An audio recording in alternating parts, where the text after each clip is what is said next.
Hello，咁啊，琴晚啊，應該咁講，琴晚啱啱同老婆一口氣睇晒4個鐘近期大熱嘅 Netflix 神劇，咁英文又叫做 Adolescence， 咁中文直譯就係青春期啦。咁嗰套戲 Netflix 嘅譯音咧就係叫混沌少年時。咁啊4個鐘嘅啫，4集，咁你可以一次過睇晒佢。咁我自己覺得有幾個睇法好值得去同大家分享嘅。第一樣嘢就係，咁首先講下套戲先啦，講少少套戲背景啦。咁啊唔需要劇透，因為佢最終嗰個即係成個劇嘅重點唔係話我要揾到最終邊個殺人兇手啊，佢係咪殺人兇手啊？重點唔係呢度，重點係成個過程，即係呢人演繹出啊，亦都代表到好多社會嘅問題啊。咁我覺得亦都唔係淨係青少年嘅問題，其實大人都會面對同樣嘅問題。咁第二就係個拍攝手法好吸引啦，即係一鏡到底啦，即係你睇到所有演員哇，即係非常之震撼。咁呢度就唔係講影評啦，咁我主要講一啲後邊我自己睇到嘅道理。咁第一樣嘢就係套戲入邊咧係講一個青少年，咁就俾警察捉咗，咁就懷疑佢即係涉嫌一單謀殺咁樣啦。咁中間亦都反映出咁點解佢喺學校有啲咩遭遇咧？咁點解會成為呢樣嘢咧？咁而呢個遭遇亦都反映出父母同佢嘅個教育啊，同佢關係啊。咁其實4個鐘頭咧，即係第一好引人入勝啦，因為一鏡到底，即係你好似跟住成個故事好現場緊咁樣，好似喺度睇緊真係發生緊嘅一個場景，好似一個舞台劇咁，好似你直頭入咗去差館，譬如第一集，你真係喺個差館入邊望住佢哋點樣個程序啊，呢人點樣交談啊，咁我覺得係好值得去睇。純粹你睇個拍攝手法，嗰4個鐘頭咧都值得嚟 spend 嘅。好啦，第二就係講個重點啦。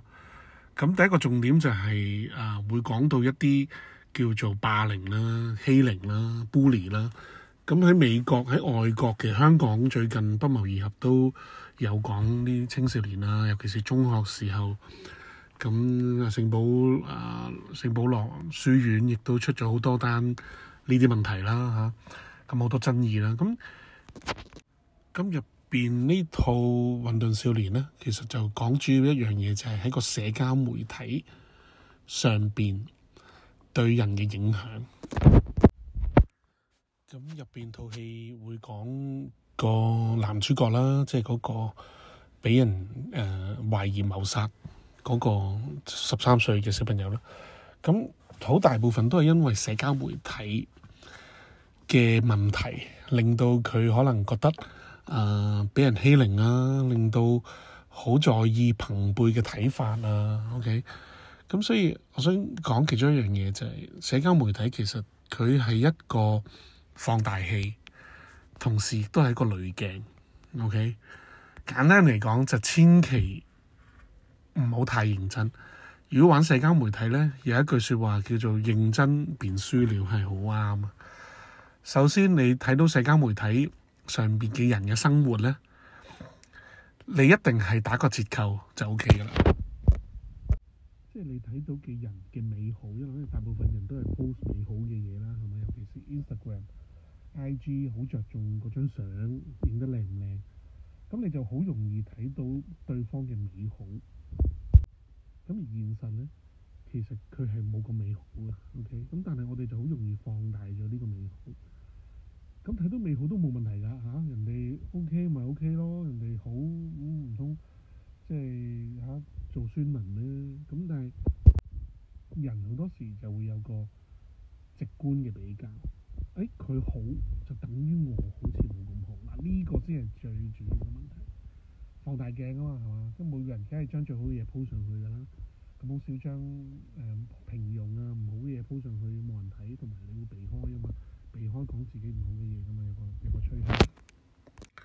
咁好容易就會變咗一個 Hello， 多謝你聽到呢度啊！如果想繼續聽埋落去呢，歡迎去 Patreon 登記會員啦，亦都有更多深入嘅內容，同埋我哋係一個靈性同財富自由雙收嘅一個 community 啊！期待見到大家，拜拜。